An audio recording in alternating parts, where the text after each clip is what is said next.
is often we like to be able to go back and reference the interesting and exciting conversation that we're going to have. So this is recorded.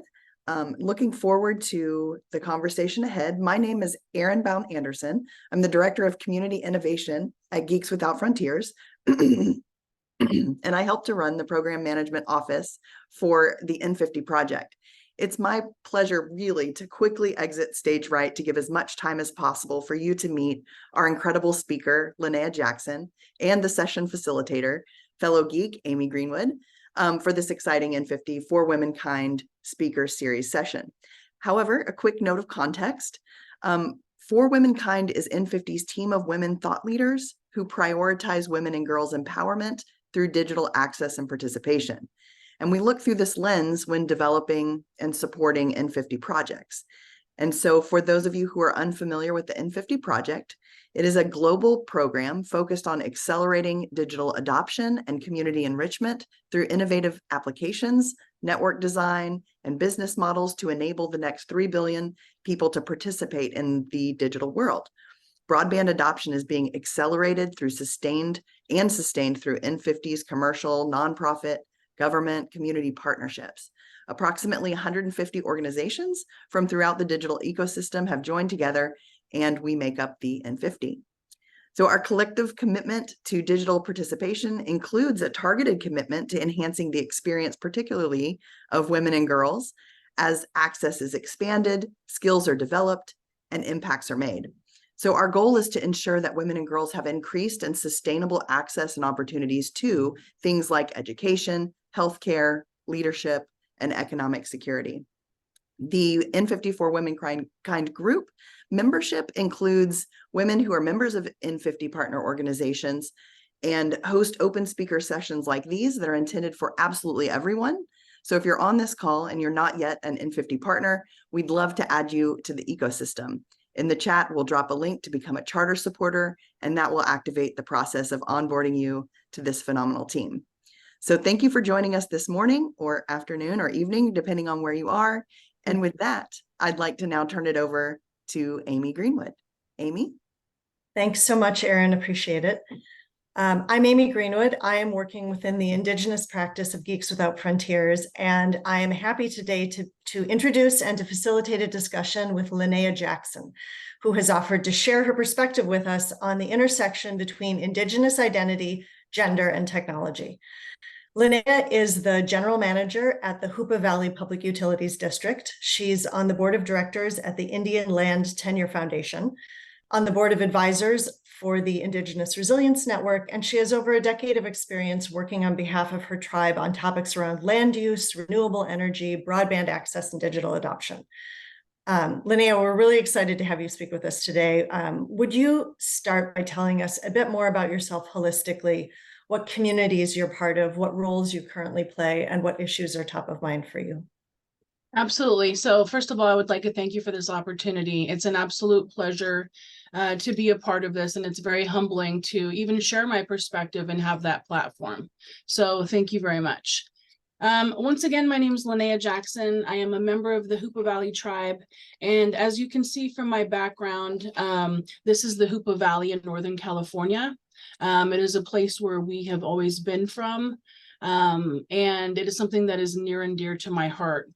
Currently, we are experiencing wildfires, and so the air quality is really unhealthy, and it really impacts, our ability to facilitate these projects. We're losing areas to sacred land. Our timbers are burning. So it's really interesting how climate change and drought and adaptation and the things that we have to face in the future are very present right now.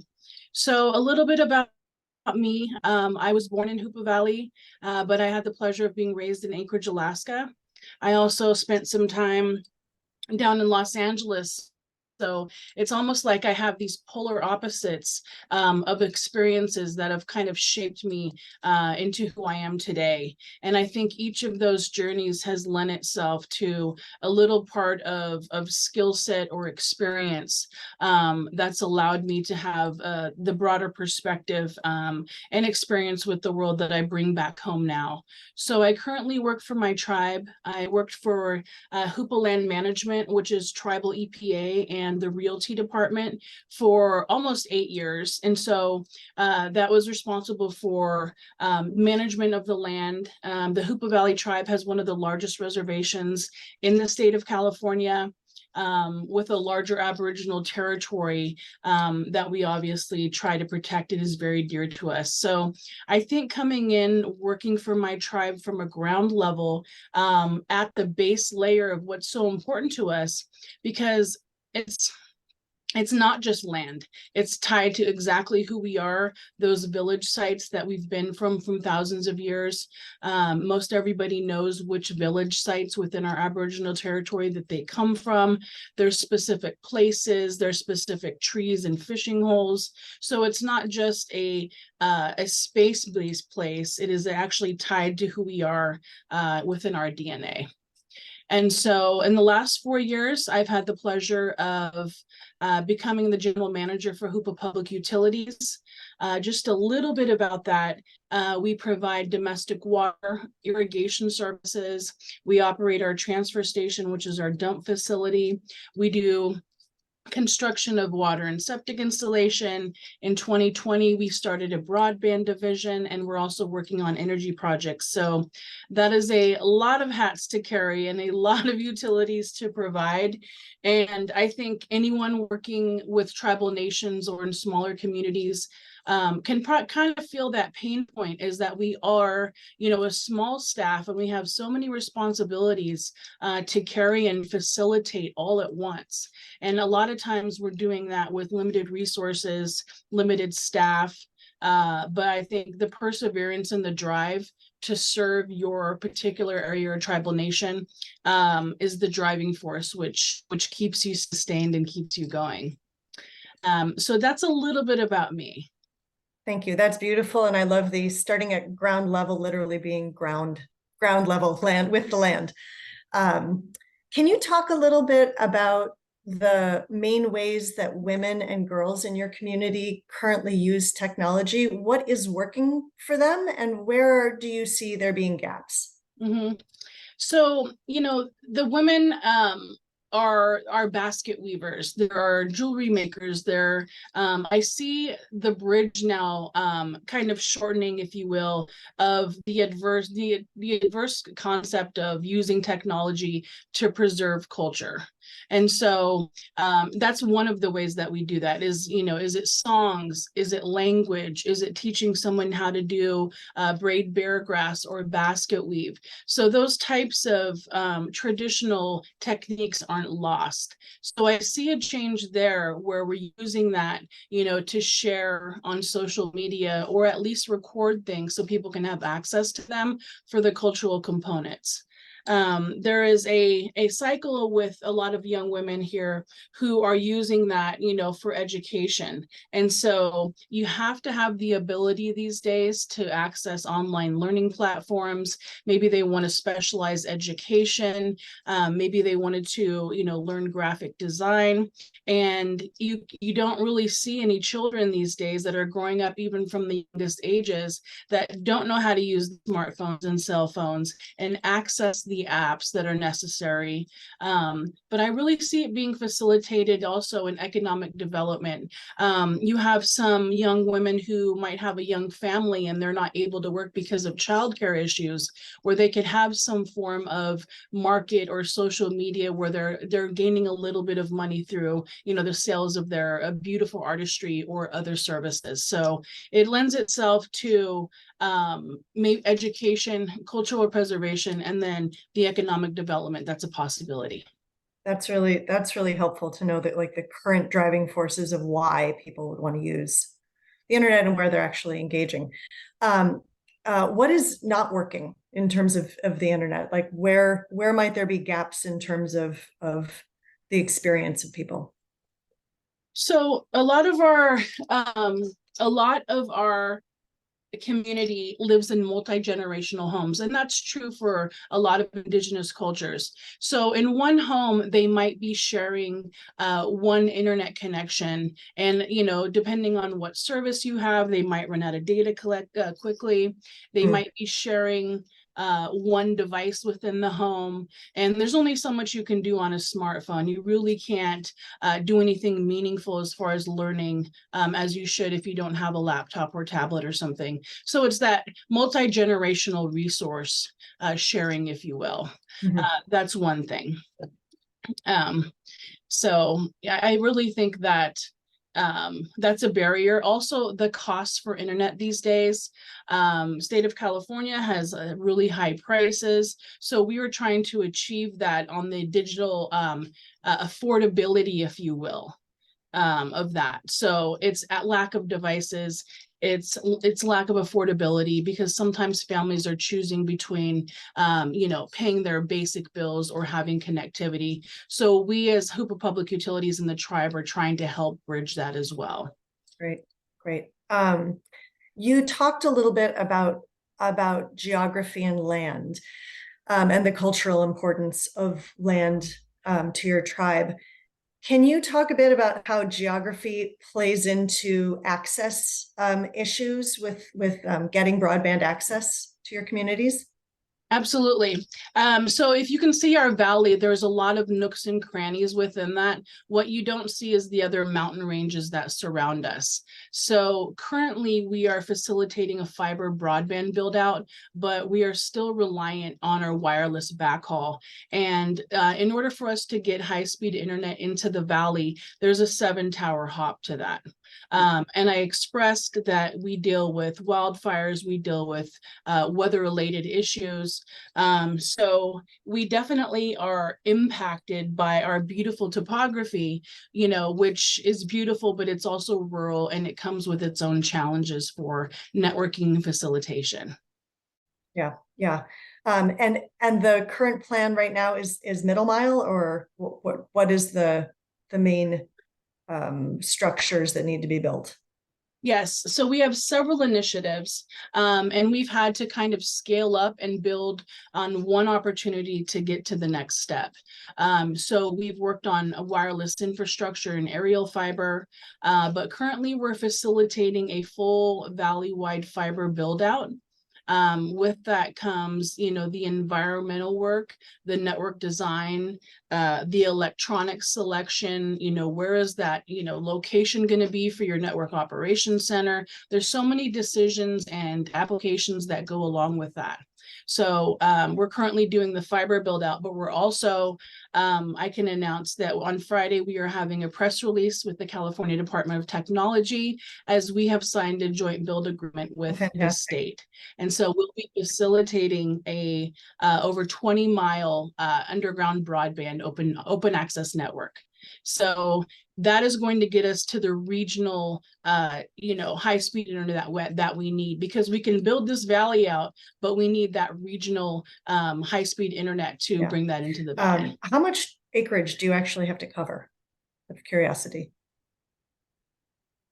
So our total reservation is about 95,000 acres. The valley floor itself is about 3,500, give or take, but we're also covering a region that is off the reservation, but is still in our Aboriginal territory. So we have multiple miles that we are building out. And when I spoke about the wildfires and the weather-related issues that we have, that is exactly why we need underground fiber in this area. It's not 100% proof, but it will definitely provide resiliency from some of the issues that we face. Yeah, definitely. Well, luckily we are in an era of unprecedented commitment and investment in digital equity and digital access. You mentioned that your tribe has been awarded grants and has a whole program in place to drive digital access and adoption. Can you tell us a bit more about what it takes operationally to administer the grants and make sure that everything drives towards success, and some of the challenges that you face in terms of just the operations of making this happen? Mhm.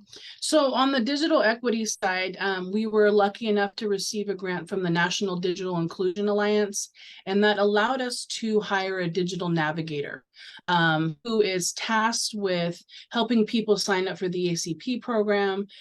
He started having digital literacy classes at our local library, and he's also going to start working with the elders, so they can have access to telemedicine and the things, basic training for all the things that they need to access. And so without that grant, that wouldn't have been possible. Hoopa Public Utilities did apply to be an ACP provider. And that's been really beneficial because on tribal lands, it provides a credit of $75 per month. I'm really hoping that the government extends that program because there really are families in need that absolutely need that benefit. And so I think Hoopa Public Utilities was able to kind of pick up that program and run with it because almost everyone in the valley is already a customer of ours on the water side or the transfer station side. So we're used to having that billing component. But without that, there's monthly reporting that's due. There's, the billing system and the accounting that has to happen. There's verification of information. Most of our people are eligible if they have a child that's in the school district because they're eligible for the free and reduced lunch program due to that, the median income household here. So we have to verify that data as well on an ongoing basis. So it's the accounting, it's the account setup, it's that management of that data and that customer information. It's having someone in the community that people feel comfortable with, sharing your personal information, whether that's your social security number, your income level. People have a little bit of apprehension about sharing, that personal type of info. So we make sure that it's a confidential setting. We make them have a trusted component within the facility. So that's really helped. Yeah, it sounds like that digital navigator role is critical for the interface between the community, but then all of the additional work falls to your whole team as well, right? Right. How big is your team, and like how do they work? So I kind of break it down by divisions. And so we obviously have our water operators, we have our construction crew, transfer station staff, our executive team, and our broadband team. So there's a broadband manager, a network engineer, 3 techs, and our digital navigator. And that would not be possible without some of the grant funding that we've received and we're so appreciative of. And I really hope that continues, especially for smaller communities that have had lack of investment for forever. Whether we're too rural, whether we're remote, whether there's not enough customer base, to make it financially feasible for large telecoms. And that's exactly why we have to serve the purpose for our own people. Yeah. I think when we were talking earlier, we were also talking about office space as well, in terms of just bringing teams together and the infrastructure to make that happen. How are you all set on space and teaming and being able to provide those structures for everyone? Is that part of the plan, or? That's part of the plan, but also that comes with, where's that funding going to come from? Yeah. And that's one thing that I think is really lacking. We are trying to build a network operations center, which we were funded through the NTIA grant. But in reality, we also need that network hub, but we also need office space. And just to go back to the question that you had asked about what are we lacking, I think we're lacking that community center, that has a computer lab, that has access to free Wi-Fi for the youth in our nation, because that place to go, and whether it's gaming or education or artistic endeavors, that is something that's really lacking within our valley. And mostly it has to do with the lack of infrastructure. And so the office space, like I would love to bring on another person, and we're currently advertising for that, but I'm struggling with where are we going to place that person? Because I personally like to work in a kind of a quiet environment so I can fully focus. And, you know, if you're sticking somebody, you know, in a shared office or in a little corner, it just isn't as beneficial as it could be. So I think we struggle with the lack of infrastructure as well. Yeah. You know, and we had talked about that, that, it's something that people can take for granted, the ability to just either work from home, which is not always available to everyone, or to have a quiet place to go in and set up your stuff and be organized. And so that is very helpful. Alrighty. So when we think about designing programs with Indigenous women and girls to promote digital equity, and by we, I mean the combination of tribe and government and nonprofit and corporate, you know, program designers, what are some of the existing gifts that are already in place that you think designers can build on that would make programs for women and girls successful? Mm-hmm. I definitely think it needs to start at a young age. The youth this day pick up things so quickly, and they're you know, really right in alignment with technology. But you also have to kind of foster that and give that a space to grow. So when I was thinking about, you know, the opportunities, you know, for young women, which wasn't present when I was a child, you know, there's opportunities whether because there is a business component to broadband. You have to be able to manage, you have to be self-sustaining, and you have to cover your overhead expenses. So I really feel like there's opportunity in the business development location. You know, there's management, there's splicing, there's installation, there's the environmental reports that are due, engineering, networking. We have some tower climbers, and I think if you introduce them and introduce those ideas, it gives the young children at least experiences of like, hey, that's something that I would like to learn more about, and it kind of sparks their interest. So we're really trying to not only build infrastructure, but I would like to start working with our education department, who is responsible for the younger children, our school district, and to see how we can get some classes in. And we also have a local junior college branch called College of the Redwoods on the reservation. And I'd really like to work with them on some STEM classes that are geared more towards connectivity and energy as well. And so that's a big field that we're also facilitating here. So I think it's having youth programs and actually investing in that. That's something that is very needed here on the reservation and in remote areas. You know, there's only so much they can do. And I think if you're giving them some tools, if you're giving them some things that sparks something inside of them, then they can choose, because there's so many different pathways where they could learn. And I really think that that would benefit the young women to gain confidence, skill set, ideas, and I really wish that I had that growing up as well. But we definitely need to invest in programs and introducing them, maybe going on field trips to see different labs. But because once you get that experience, it helps you to the next step, and then you can see a little farther out what's possible.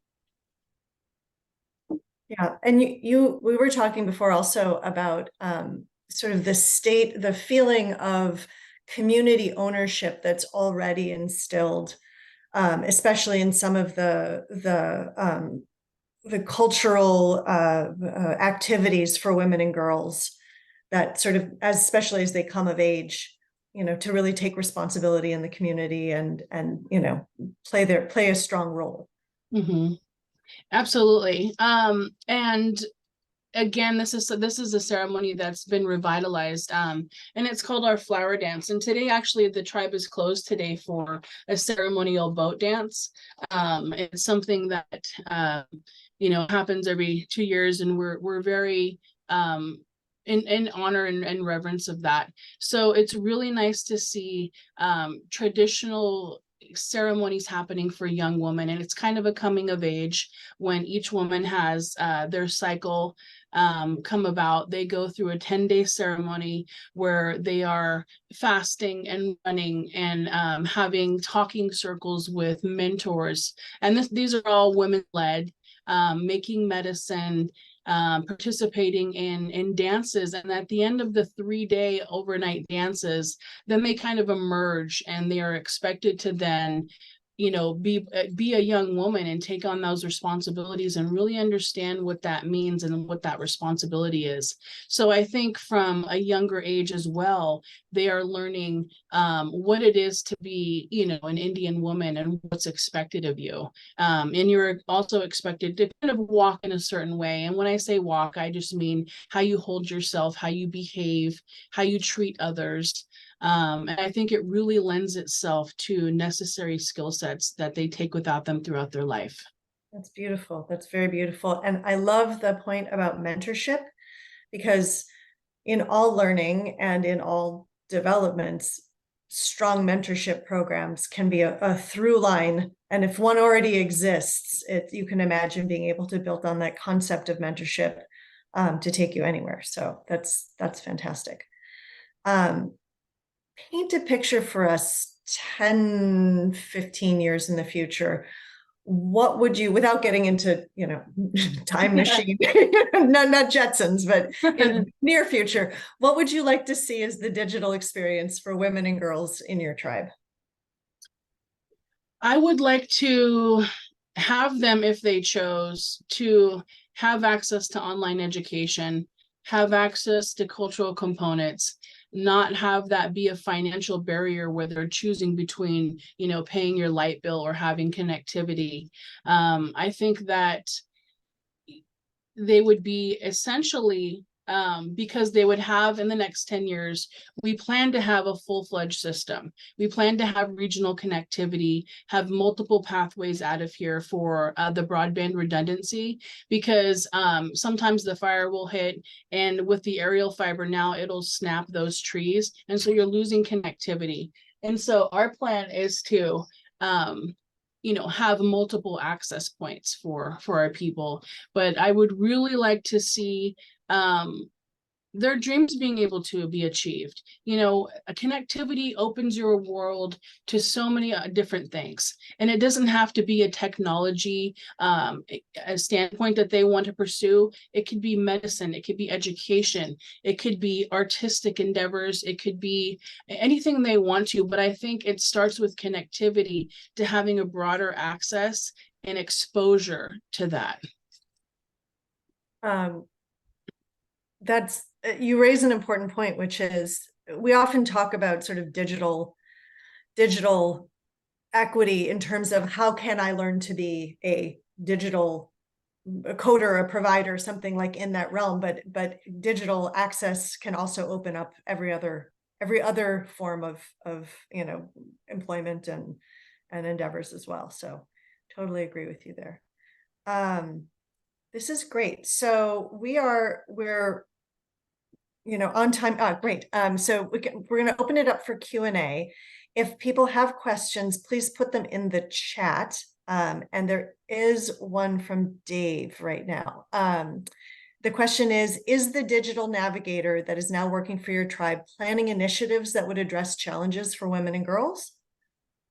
You know, we haven't particularly targeted that.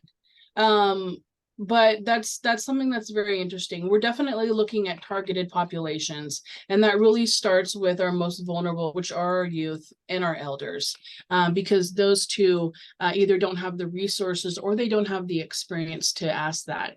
But we're definitely being inclusive, and that's actually a really great idea to maybe having something that would focus on that. So I appreciate that comment.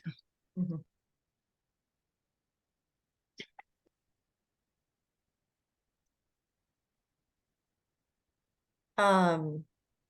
Other questions are what are some examples of specifically what some like women and girls are facing? Maybe whether or not it can be solved digitally, but you know. Say that question again. What are examples of specific challenges that women and girls are facing?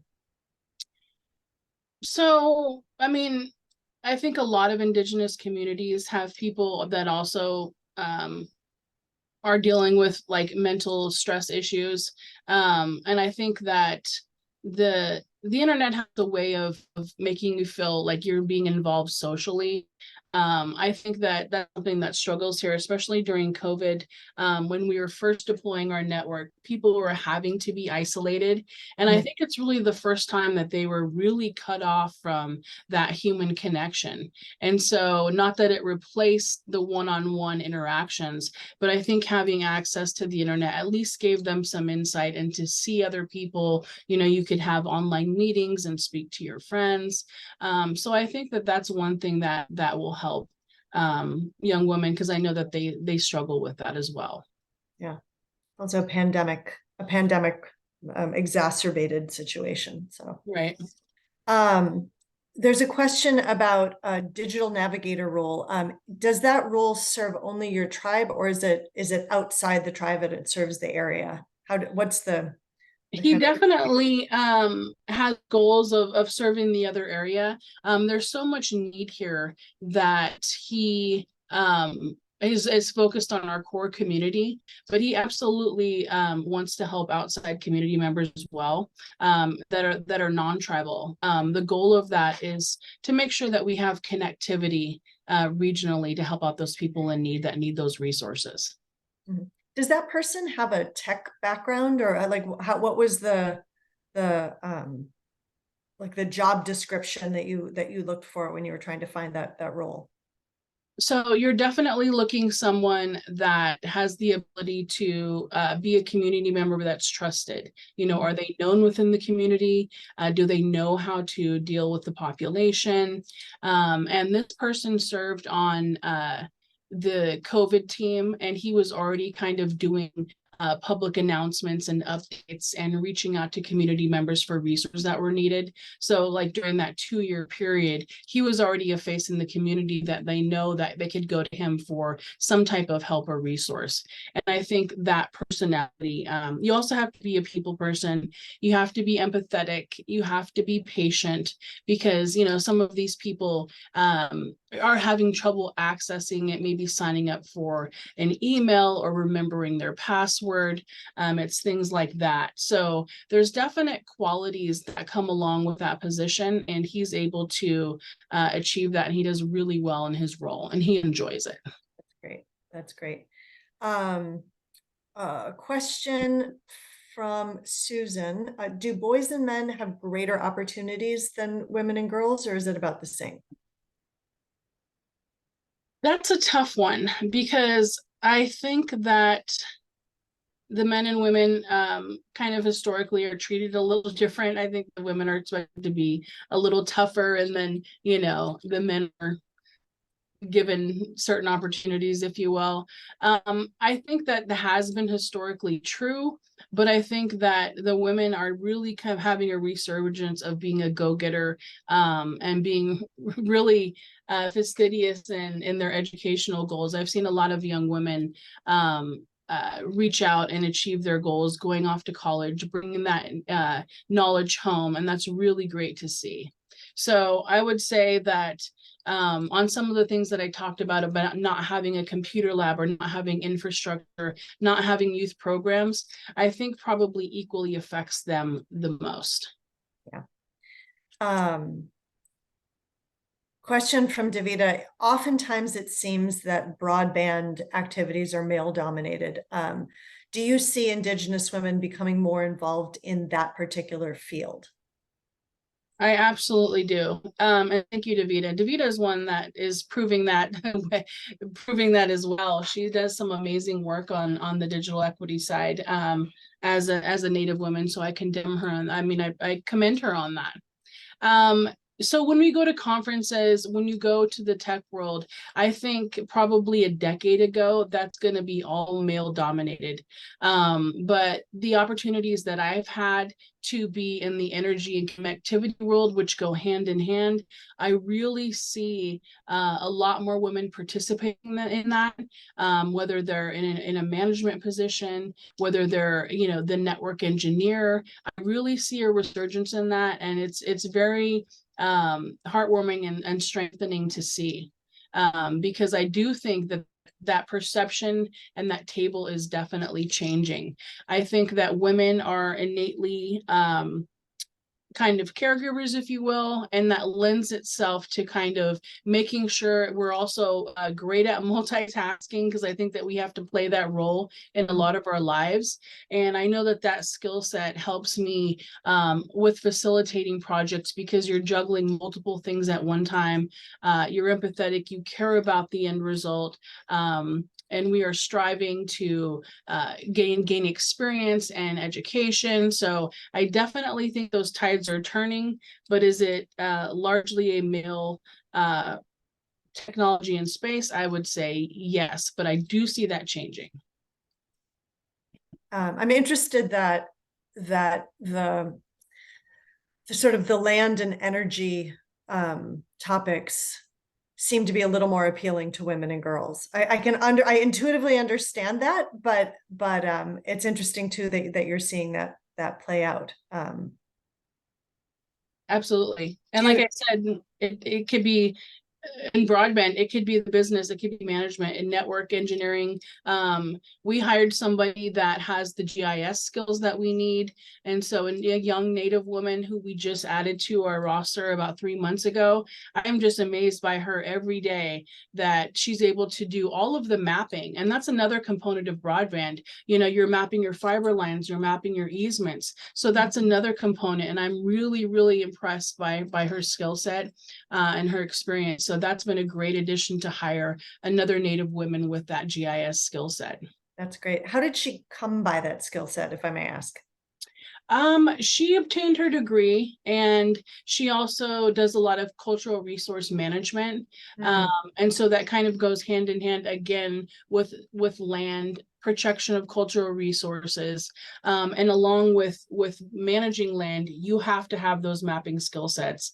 And so I think that it was something that she's very culturally sensitive. So I think that lend itself to the protection of that. And then the GIS skills and some of the other technology skills that come along with it, but were a natural follow. Yeah, it's a nice interface between sort of the cultural and then the modern way to do a traditional activity. So next question from Dave. You were instrumental in securing your broadband funding. Is there scope within that particular funding to carve out work that would be conducted, like you can tailor it for digital solutions for women or girls? So anyone that is facilitating a grant, depending on the funding resource, you really have to be spending it with an alignment of the project scope. So we didn't specifically carve out something specific for girls or women. It is something that we are serving our tribal homes. So it wasn't specifically carved out, but it will definitely have an impact on that population. Yeah. So if there is funding for specifically directed at women and girls, does that exist? Or, you know, I'm also seeing a resurgence on the philanthropy side. So largely we've been working with state or federal entities or some local granting source. And what I'm noticing is that philanthropy is really stepping up and kind of offering those more tailored impacting funding sources that can be utilized for specialized things. So I really think it's in the philanthropy where that's going to come from, or private business that has that specific mission, you know, maybe to uplift that specific women and children and young women. it's perhaps a role that all of us can play, is, you know, expanding on the need for that and communicating the where to get involved.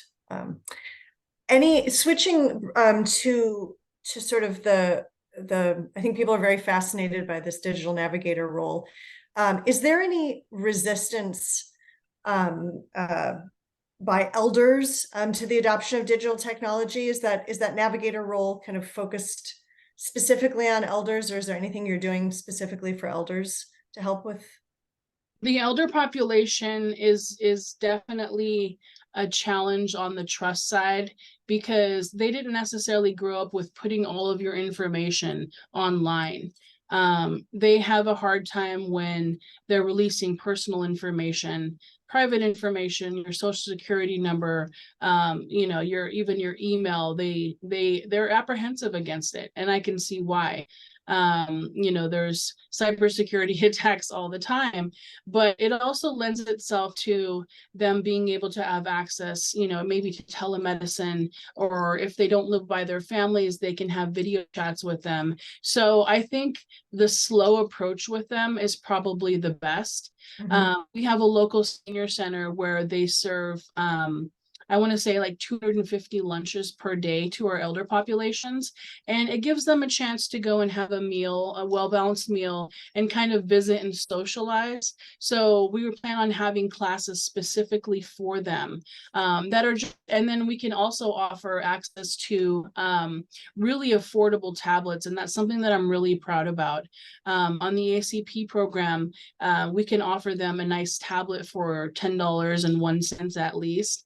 And that makes it affordable, and then we can teach them how, even though my grandmother keeps messing with her home screen, and I'm like, I don't even know how she got those configurations. So it's teaching them how to use the device. It's teaching them how to have an email and check that and access certain apps or things that they need. So you definitely have to have a different approach, because it's not your youth that are used to technology.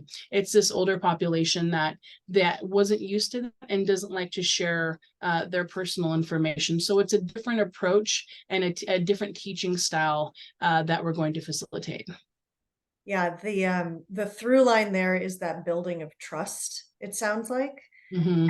And there's a comment in the chat about it would be interesting if you were eventually able to have digital navigators that were directed for different populations, somebody who's elder, women and children, to be able to just, build the trust slowly and persistently.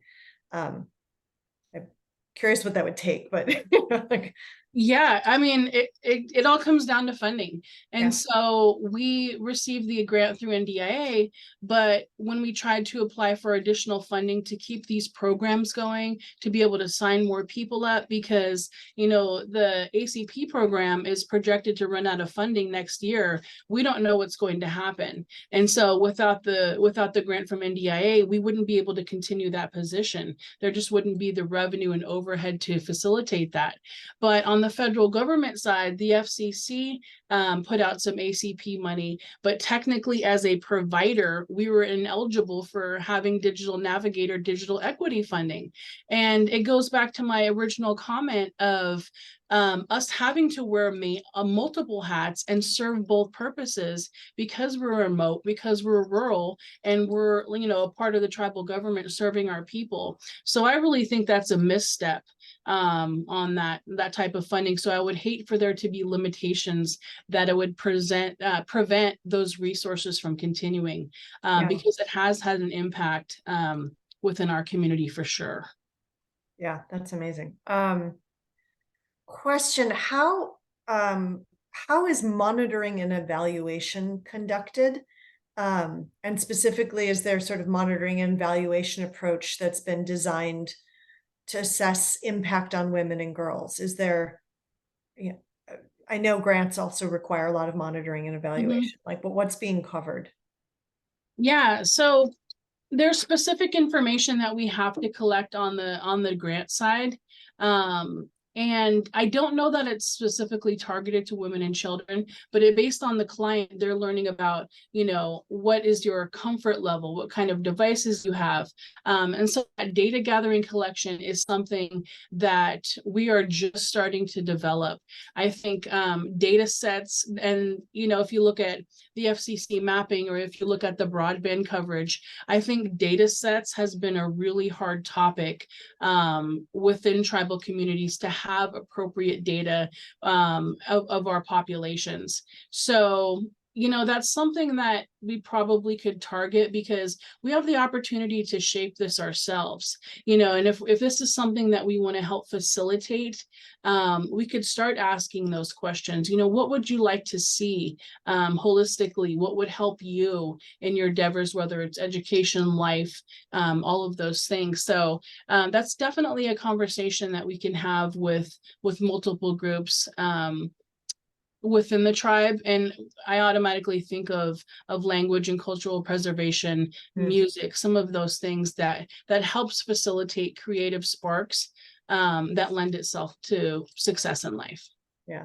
And when you talk about data, that also goes back to trust, right? Any kind of data monitoring that, the distrust can creep in there quickly if you don't know where the data is going, who's collecting it, for what and why. So it goes back to building that trusted relationship. Right. And it's also about asking, the right question, because sometimes you're looking at data sets and it's hard to interpret that towards a specific process. So I think it's really shaping what you're asking to get towards the goal, because I would really like to foresee that happen. Yeah. Having programs for them. Yeah. Oops, I lost my question here. Hold on. Question from Chris Key. Can you share the level of support that encourages youth to recognize the value of STEM while fostering cultural preservation? How do we complement Indigenous knowledge, stewards of Mother Earth, with technology? Right. So in our district, we have Cal Poly Humboldt and we have the local College of the Redwoods. It used to be Humboldt State, but I want to say about a year ago, it changed to a STEM college. And that's when they became Cal Poly Humboldt. A lot of our tribal members go there. And when I talk about wildfires, I also have to talk about traditional ecological knowledge with cultural burning practices.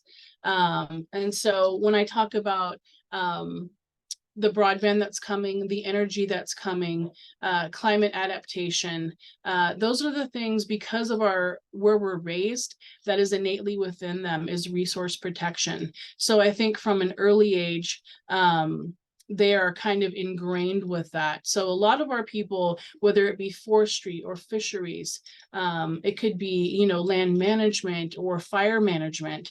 A lot of our youth kind of gravitate towards that. And all of those different facilities need technology.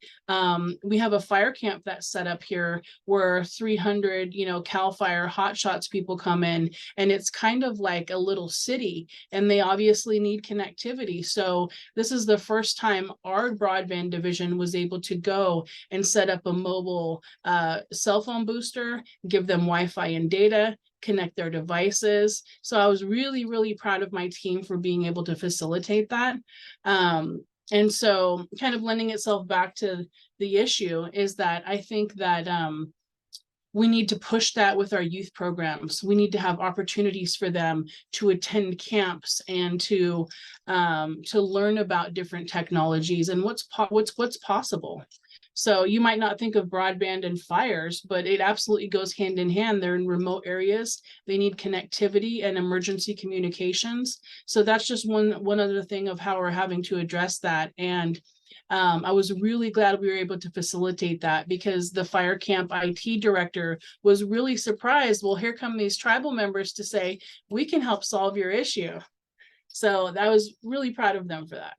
Yeah. And that's like what you said before too, of, the GIS mapping, like the amount of sensor technologies, and those can be really advanced and require a very high degree of engineering, math, digital savvy to use well. And that sounds like it could be a good pull to get people who are interested in the kind of either cultural preservation or environmental preservation to join and get to know those skills. So Yeah, one thing I forgot to mention was kind of the drones that are being used now for site visits. So if you look at our area, probably 80,000 acres are in a rugged terrain. So we've been using drones for LiDAR data collection, FODAR. You could look at fire location. So that's kind of another inkling of technology, because you're going to need high-speed internet to be able to download that data and transfer it. So there's so many different things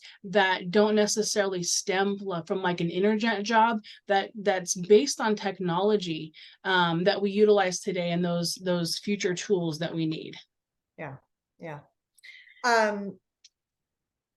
Comment from Dave, or question from Dave. During the Indigenous Connectivity Summit in Alaska, we saw how you inspired other tribes to leverage broadband to address community priorities. Do you see gender equity getting a high priority in other tribes as well?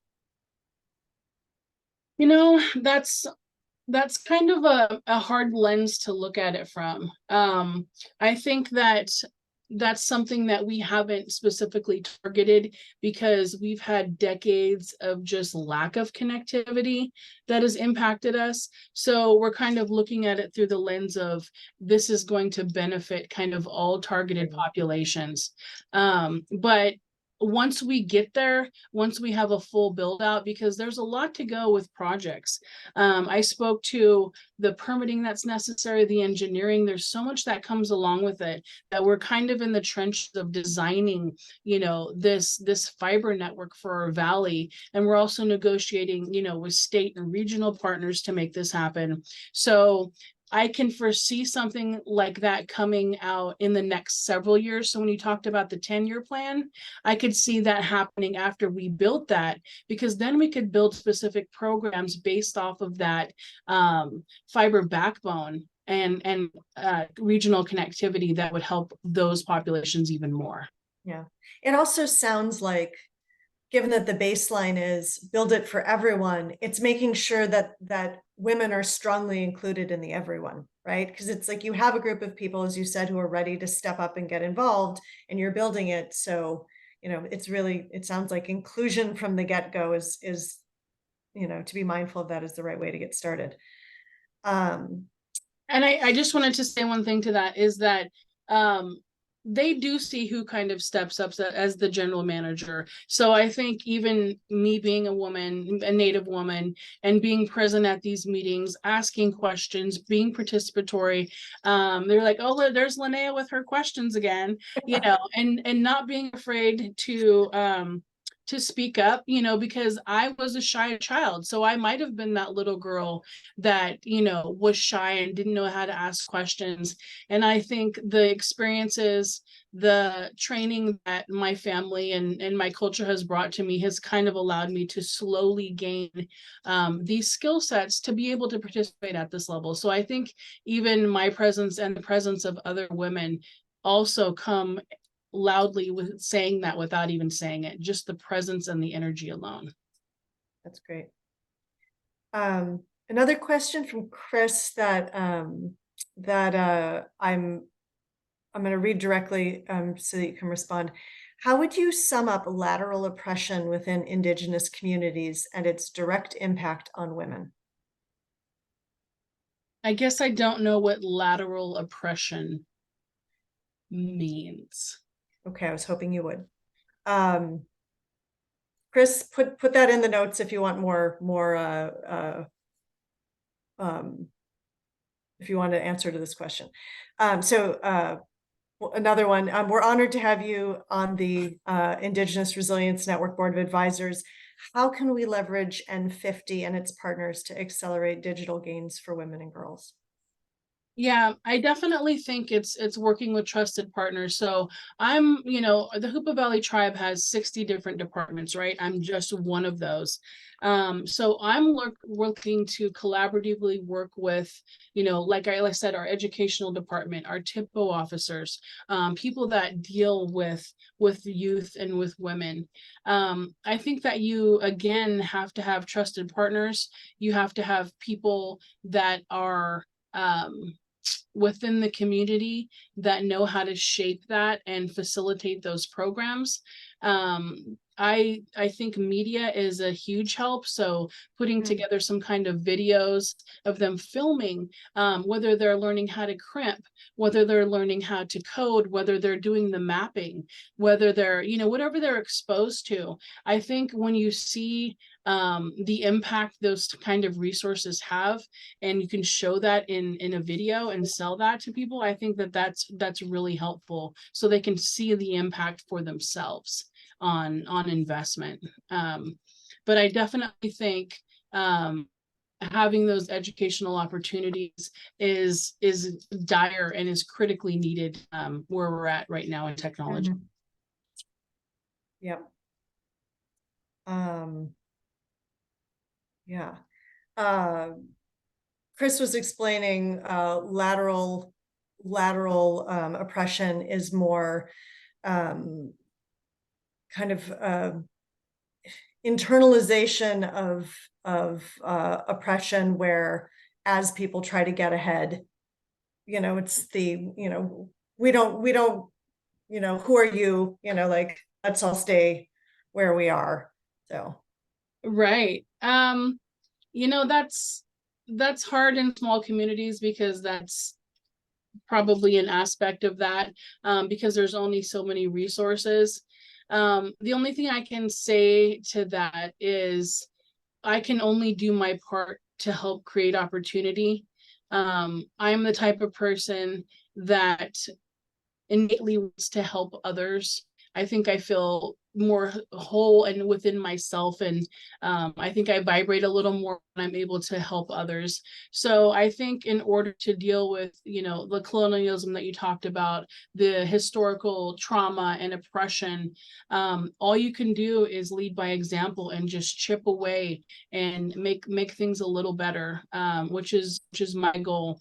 I hope at the end of my journey that I would have made a difference, and improved resources for not only our tribe, but our region, state, and nationally. I wanted to make a difference. So there is oppression, there's lack of resources and jobs, and that creates multiple factors that are happening. But if I can have one small part in that, with opening up someone's eyes or a branch of opportunity, then that's the best that I can ask of myself. That's lovely. That's lovely. It also sounds like, going back to what you said earlier, that that the motivation of, I'm doing what I'm doing because it's a good thing to do and I have to work, but also because it helps my community and it helps my sisters and it helps my, it helps everyone. Like, I have a job that is of service, that tends to be both attractive to people and well accepted within the community. So, yeah. Absolutely. One thing I wanted to mention is that we also have a TANF program, which is a tribal assistance for needy families, and they have a summer youth program. And our goal next year is to bring on some tribal youth so they can have a summer job during the their off time, and introduce them, have them go on field visits, have them learn to crimp. So we're hoping to inject also that youth program so they can see hands-on learning to say, hey, this is something that I want to achieve as well. Because we'll need that next generations of coders, splicers, installers, businessmen, artistic graphic designers. We're going to need them all. Yeah, yeah. Linnea, thank you so much for sharing both the breadth and the specifics, because I feel like now, at least I have a number of ideas that I wouldn't have known before that I think that we can focus on. I think it was really, really helpful to hear your voice and have you show up and be the sharing face of the intersection between Indigenous, gender, and technology. So appreciate your time. Yeah. Thank you. I just wanted to say one other thing. So now that you've kind of sparked these questions, and as well as the audience, it makes me realize that, I have a larger role to play, and maybe I need to be focusing on that a little more to achieve some of these things in the long term. So thank you for adding to my thought process and goals here for our community. Well, that's very gracious of you. Thank you. Yeah, I just wanted to add a huge thank you to Linnea for spending an hour with us, sharing your story, sharing your insights. Your leadership is really inspiring. And I know that your words are going to continue to resonate with me and those on this call. I can only imagine the impact that you're having on the women and girls who have the pleasure of learning with you every day. So thank you for taking all of those tough questions and really helping us look at that intersectionality of women and the Indigenous culture and experience and geography through your personal lens. That was vulnerable and amazing. And we thank you so much for your time. And thank you, Amy, for your masterful facilitation. And we look forward to inviting everyone to our next speaker series. The information on that will be coming out in the next few weeks. So stay tuned for that. Really appreciate everyone on this call for taking some time to engage with us as well. So have a great rest of your day. And again, Linnea, thank you so much. Thank you. I appreciate everybody. Yeah, thank you. Sure. Thanks. Bye. Bye. Bye.